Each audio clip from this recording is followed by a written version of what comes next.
Assalamualaikum warahmatullahi wabarakatuh.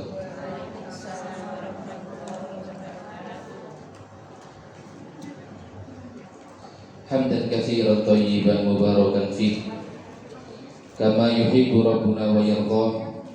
Asyhadu an la ilaha illallah wahdahu la syarika lah wa asyhadu anna Muhammadan abduhu wa rasuluh. Allahumma shalli wa sallim wa barik ala Muhammad wa ala alihi wa ashabihi wa man tabi'ahum bi ihsanin ila yaumiddin, amma ba'd. Yaqulullahu ta'ala fil Qur'anil Karim, a'udzu billahi minasyaitonir rajim.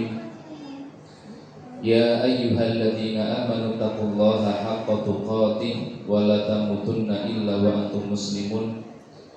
Fa inna asdaqal hadithi kitabullah wa khairal hadi hadi Muhammadin sallallahu alaihi wasallam wa syarrul umuri muhdatsatuha fa inna kulla muhdatsatin fid dini bid'ah wa kulla bid'atin dhalalah wa kulla dhalalatin finnar.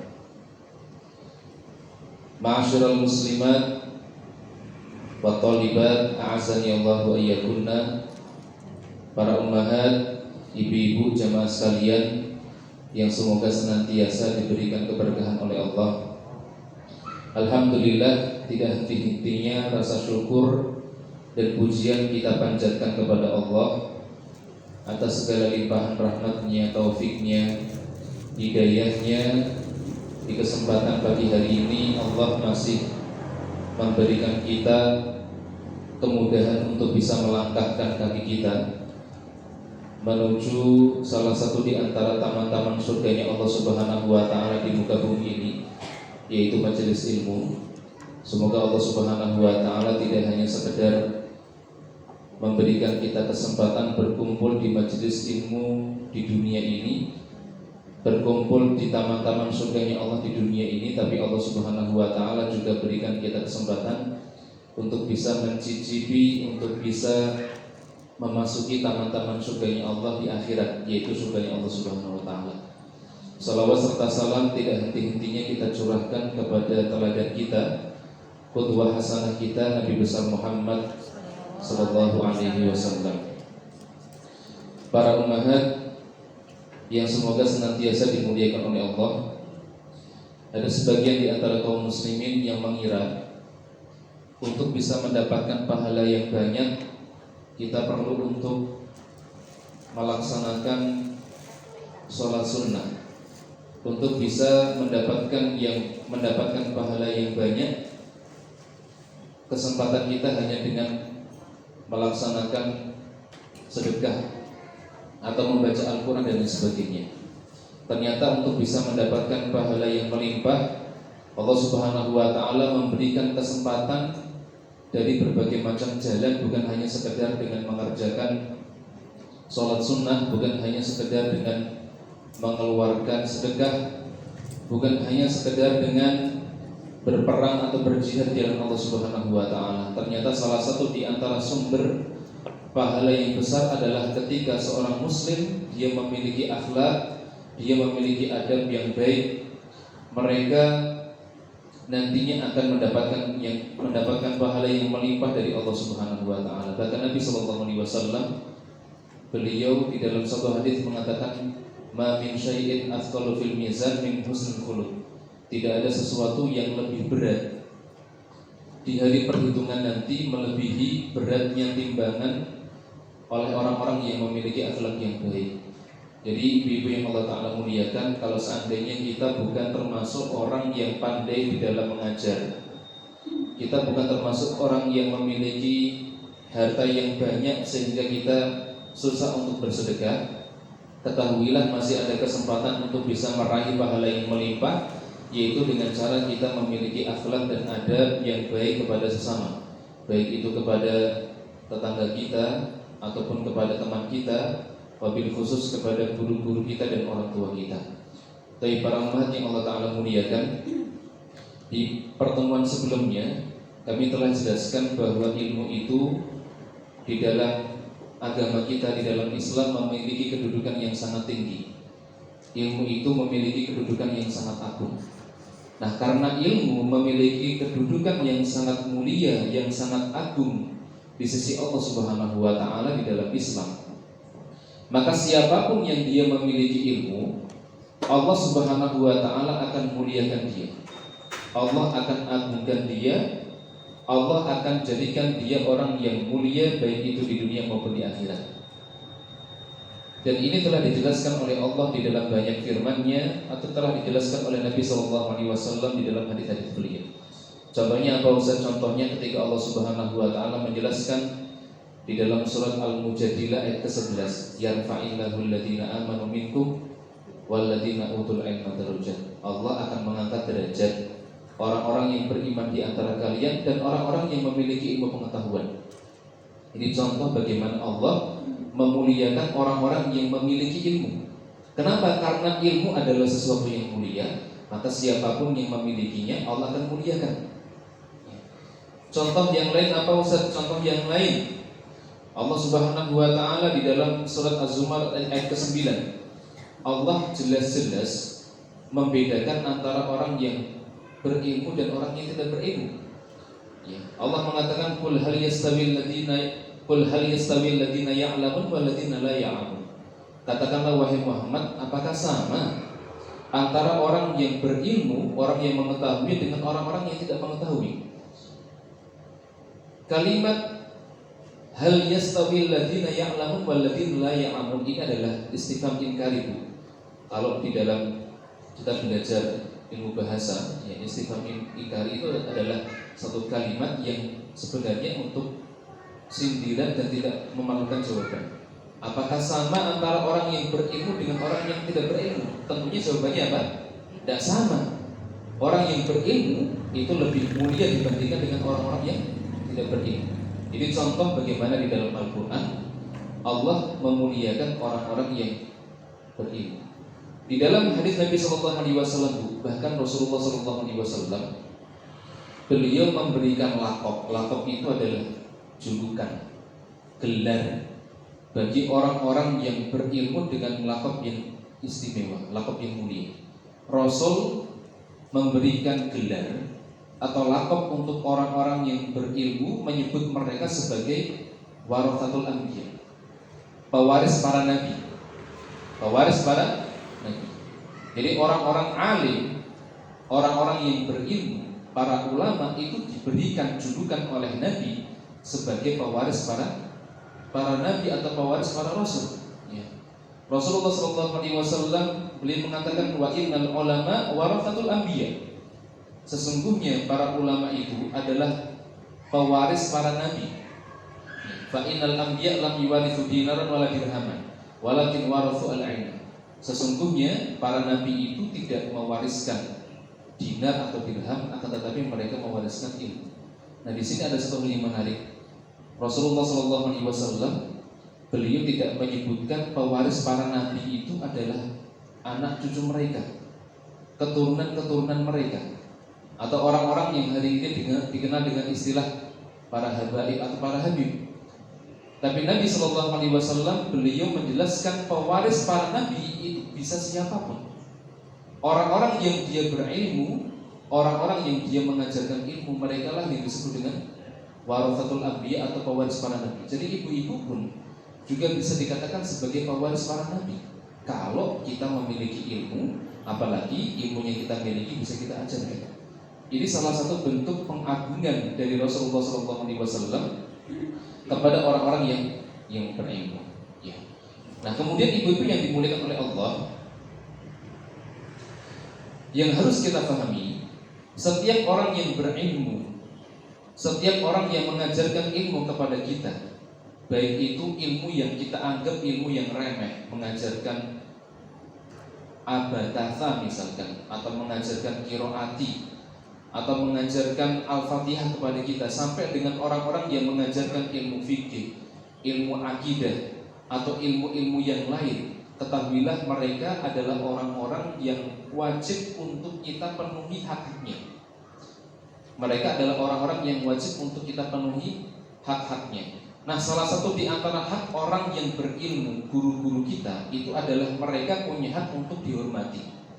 Mereka punya hak untuk dimuliakan. Bahkan Rasulullah menggunakan kalimat laisa minna. Laisa minna man lam yajillu kabiruna wala yarham saghiruna wala ya'rif di ulama'ina haqqahu. Rasul mengatakan bukan bagian dari kami orang-orang yang tidak menghormati mereka yang lebih tua dan tidak menyayangi mereka yang lebih muda, serta yang tidak mengetahui hak-hak dari para ulama. Mereka yang tidak mengetahui hak-hak dari para ulama. Nah, di poin ini Rasulullah menyebutkan laisa minna, bukan bagian dari kami. Kalau Nabi menggunakan kalimat laisa minna atau la yu'min, maka apa yang akan disampaikan oleh Rasul itu adalah sesuatu yang wajib untuk kita kerjakan. Maka Nabi ketika mengatakan laisa minna, bukan bagian dari kami, orang-orang yang dia tidak memberikan hak-hak para ulama, hak-hak orang alim, hak-hak orang berilmu, berarti kita dituntut oleh Rasulullah untuk memberikan hak-hak yang harus kita tunaikan kepada orang-orang yang berilmu. Nah, di antara hak-haknya apa? Di antara hak-haknya adalah kita wajib untuk memuliakan mereka, kita wajib untuk menghormati mereka, kita wajib untuk mengagungkan orang-orang yang berilmu. Ya. Dan di pertemuan sebelumnya juga sudah kita sampaikan bahwa salah satu di antara kunci keberkahan ilmu yang kita dapatkan itu adalah dengan memperhatikan adab dan akhlak kita. Salah satunya adalah adab dan akhlak terhadap para guru, adab dan akhlak terhadap orang-orang yang berilmu. Syekh Muhammad bin Shalih Al-Utsaimin, beliau di dalam syarah kitab Hilyah Thalibul Ilmi mengingatkan anna talibal ilm idza lam yatahalla bi akhlaqil fadilah fa inna talabahu lil ilmi la faidata fihi. Sesungguhnya para penuntut ilmu, jika mereka tidak menghiasi dirinya dengan akhlak yang mulia, maka tidak ada faidahnya mereka di dalam menuntut ilmu. Proses dia menuntut ilmu itu tidak ada manfaatnya. Ini sekaligus sekali lagi mengingatkan kepada kita semua tentang pentingnya menjaga adab dan akhlak ketika kita menuntut ilmu. Kalau di pertemuan sebelumnya kita telah jelaskan adab seorang penuntut ilmu terhadap dirinya sendiri. Nah, kita insya Allah akan jelaskan bagaimana adab dan akhlak yang harus kita perhatikan dengan para guru atau terhadap para guru. Ini termasuk di antara hal penting yang harus kita ketahui. Para ummahat, ibu-ibu yang semoga senantiasa dimuliakan oleh Allah. Ya. Di dalam Al-Quranul Karim Allah menjelaskan bahwa orang-orang yang mengajarkan ilmu, mereka adalah orang-orang yang akan mendapatkan keberkahan. Salah satu di antara orang yang diceritakan oleh Allah di dalam Al-Quran, bahwa orang ini adalah orang yang mendapatkan keberkahan karena dia adalah orang yang sering mengajar. Orang-orang yang sering mengajak kepada kebaikan adalah kisah Nabiullah Isa alaihi salam. Nabiullah siapa? Isa alaihi salam. Kita tahu bahwa Nabi Isa itu adalah seseorang yang dilahirkan tanpa bapak, dilahirkan tanpa bapak. Beliau memiliki seorang ibu yang bernama Maryam. Ketika masyarakat atau penduduk di situ mengetahui bahwa Maryam itu melahirkan seorang anak tanpa bapak, maka orang-orang menuduh Maryam ini sebagai seorang pezina. Karena bapaknya nggak jelas ini siapa, berarti Maryam berzina dengan seseorang. Nah, ketika Maryam itu dituduh oleh orang-orang sebagai seorang pezina, maka Maryam menyuruh kepada para penduduk untuk silakan kalian tanya sama bayiku ini, silakan tanya sama Isa. Nah, kisah ini kemudian diabadikan oleh Allah di dalam Al-Quranul Karim. Nanti ibu-ibu bisa baca di surat Maryam ayat ke-27, 28, 29 dan seterusnya. Kata Allah Subhanahu wa taala, "Fa'atat bihi qaumaha tahmilu." Qalu ya Maryam laqad ji'ti syai'an fariyya.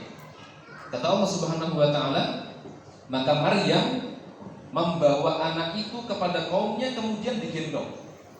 Nah, ketika kaumnya melihat Maryam ini membawa seorang bayi digendong, maka kaumnya mengatakan ya Maryam laqad ji'ti syai'an fariyya. Maryam, sesungguhnya engkau telah melakukan perbuatan yang sangat keji.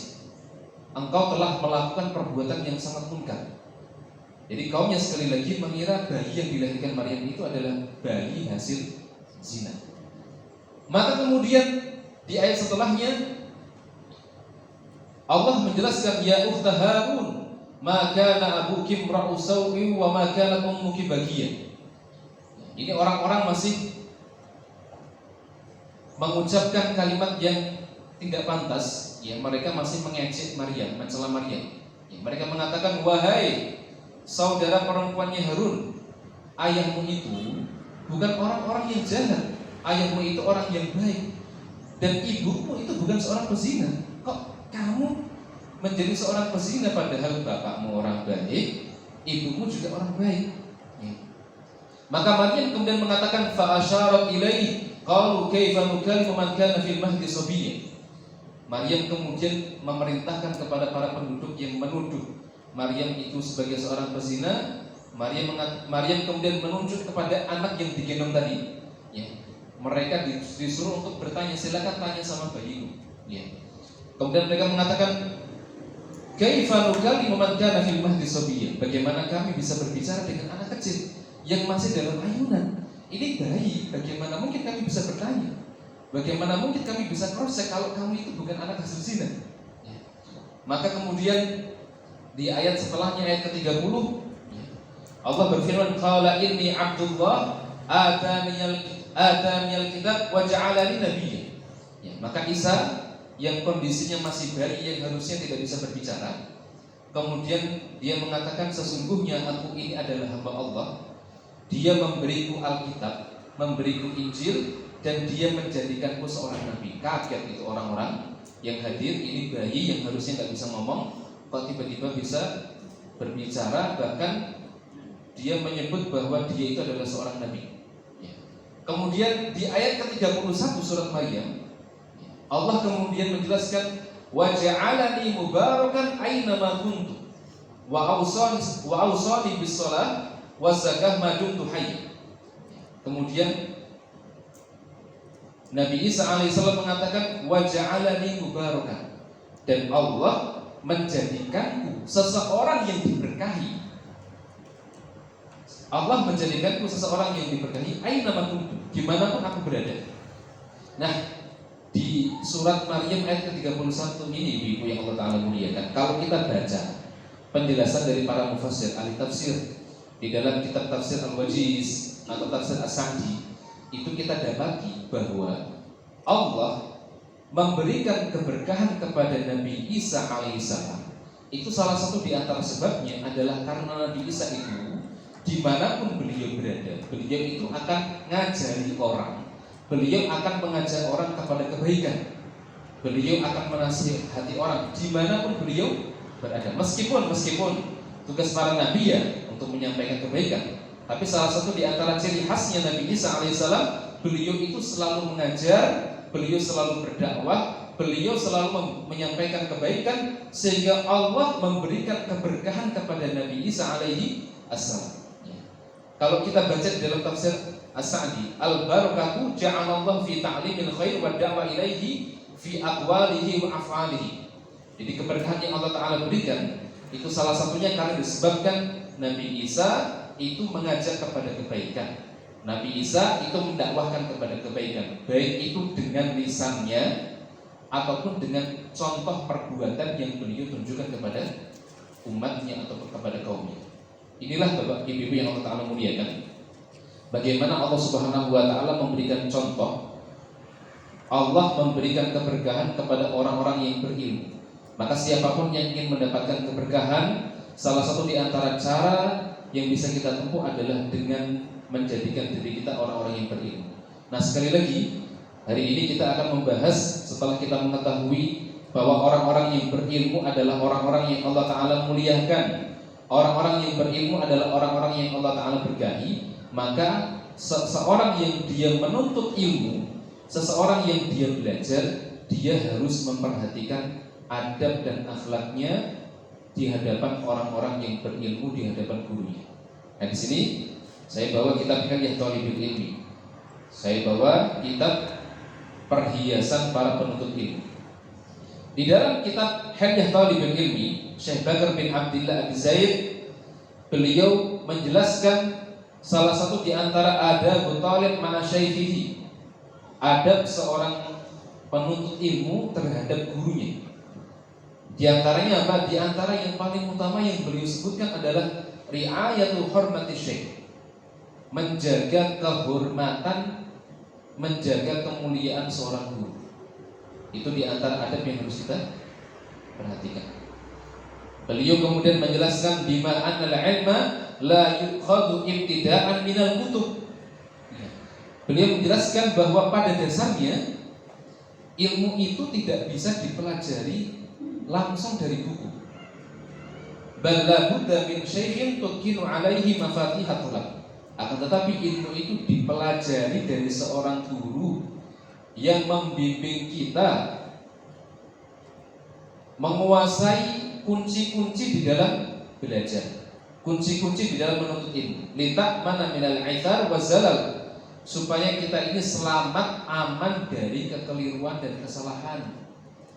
Ini di antara poin penting yang harus kita perhatikan, Bu, bahwa seseorang ketika dia menuntut ilmu, apalagi para mubtadi', para pemula, kalau dia belajar langsung dari buku, dia belajar langsung dari internet tanpa melalui perantara seorang guru, yang dikhawatirkan adalah nanti dia bisa salah di dalam memahami ilmu.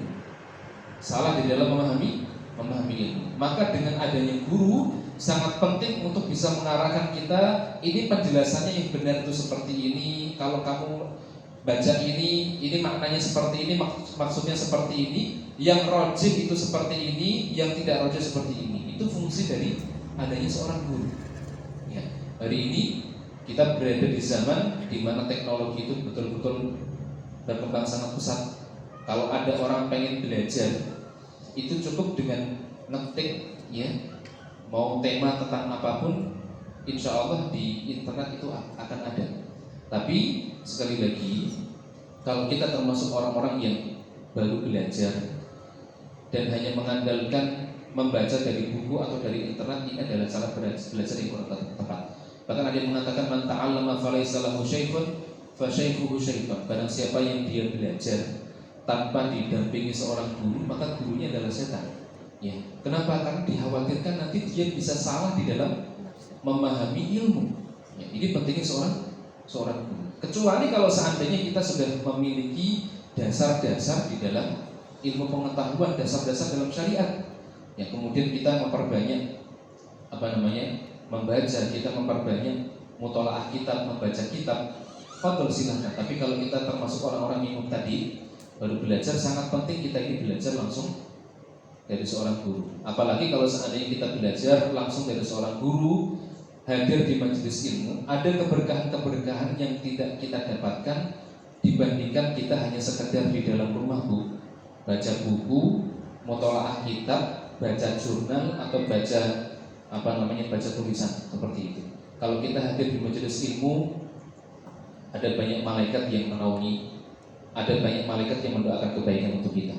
Kalau kita hadir di majelis ilmu, Allah akan menaungi kita dengan rahmatnya. Kalau kita hadir di majelis ilmu, Allah akan menyebutkan nama-nama kita di hadapan malaikat-malaikat Allah yang mulia di atas langitnya Allah Subhanahu wa Ta'ala. Kalau kita hadir di majelis ilmu, kita bisa mendapatkan keberkahan dengan mempelajari bagaimana adab ustadz di dalam menyampaikan ilmu. Kalau kita hadir di majelis ilmu, kita bisa ketemu dengan saudara-saudara kita, saudara-saudara kita sama mukmin, bisa saling musafahah, bisa saling berjabat tangan, bisa saling memperhatikan, dan itu tidak kita dapatkan jika kita hanya sekedar duduk di dalam rumah kemudian membaca atau mungkin melihat video, ya. Mungkin kalau melihat video lebih mending daripada hanya sekedar membaca. Tapi insya Allah keberkahan ketika kita hadir di majelis ilmu ini jauh lebih besar dibandingkan hanya sekedar duduk di dalam rumah seperti itu. Jadi Syekh Bakar bin Abdul Abi Zaid, beliau mengingatkan kepada kita semua supaya kita belajar langsung dari para guru, bukan hanya sekedar membaca dari tulisan seperti itu. Kemudian beliau mengatakan fa'alaika idzan bitahalli bi ri'ayati hurmatihi. Fa inna dzalika amwalun najah wal falah wa tahsil wa taufiq. Wa tahsil wa taufiq. Kata beliau, oleh karenanya wajib bagi seorang penuntut ilmu untuk menjaga kemuliaan seorang guru, menjaga kehormatan seorang guru, dan itu salah satu di antara tanda-tanda kita ini bisa sukses di dalam menuntut ilmu. Salah satu di antara tanda-tanda kita ini akan mendapatkan keberkahan ilmu jika kita menghormati dan memuliakan para guru. Wal yakun syaikhuka mahalli ijlalin minka wa ikramin wa taqdirin wa talattufin. Kemudian beliau mengingatkan kepada kita semua supaya kita para penuntut ilmu itu menghormati guru-guru kita, memuliakan guru-guru kita, ngewongke guru-guru kita, dan berkata-kata lembut di hadapan guru-guru kita. Faghud bima jami'il adab ma'a syaikhika fi julusika ma'ahu wa tahadduthi ilaihi wa husni su'ali wal istima' wa husnil adab fi tasaffuhil kitab amamahu ma'a kitab. Kemudian beliau memberikan contoh-contoh di antara bentuk adab kita dan akhlak kita di hadapan guru kita, Bu. Beliau menjelaskan di antara adab yang harus kita perhatikan adalah adab pada saat kita duduk di hadapan guru-guru kita. Kalau kita duduk di depan guru kita pada saat belajar itu adabnya bagaimana? Itu diperhatikan. Kemudian apalagi Ustaz?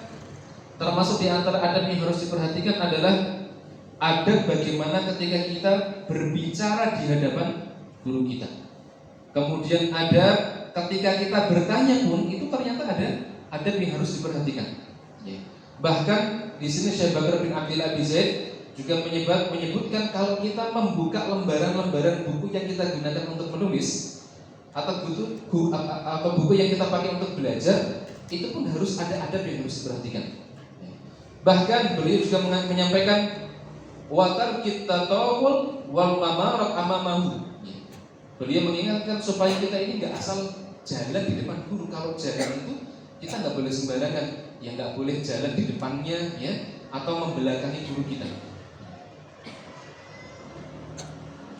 Kemudian wa ada mutaqaddam alaihi bi kalamin aw masirin aw iktsaril kalam indahu, dan nggak boleh banyak ngomong, banyak berbicara di hadapan para guru. Baik, ini ada beberapa hal-hal penting yang bisa kita ambil, ya, kita perhatikan. Yang pertama tadi terkait dengan menjaga sopan santun ketika duduk di hadapan guru. Ya.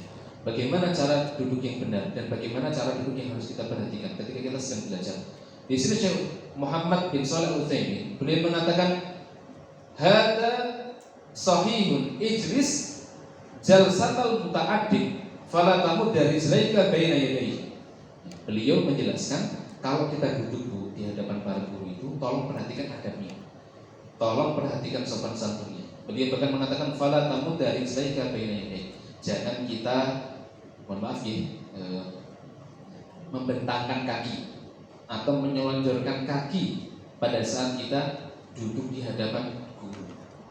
Li'anna hadza su'u adabin. Bahkan beliau mengatakan ini termasuk bagian dari su'u adabin. Ini bagian dari adab yang tidak baik, kata beliau. Wala tajlis muttaqian fa hadza su'u adabin. Mohon maaf ini kata Syekh Utsaimin ya, bukan kata saya ya. Beliau pun juga mengingatkan kalau kita duduk di hadapan para guru, di hadapan para ustadz, di hadapan para kiai, jangan kita duduk sambil muttaqian. Muttaqian itu apa? Muttaqian itu bersandar. Ya. Karena ini bagian dari adab yang kurang baik. La siyama fi makani tolak, khususnya pada saat kita sedang menuntut ilmu, sedang belajar. Kalau mungkin lagi ngomong biasa, oke lah, mungkin lebih ringan ya. Tapi asalnya jangan. Apalagi kalau seandainya dalam proses menuntut ilmu.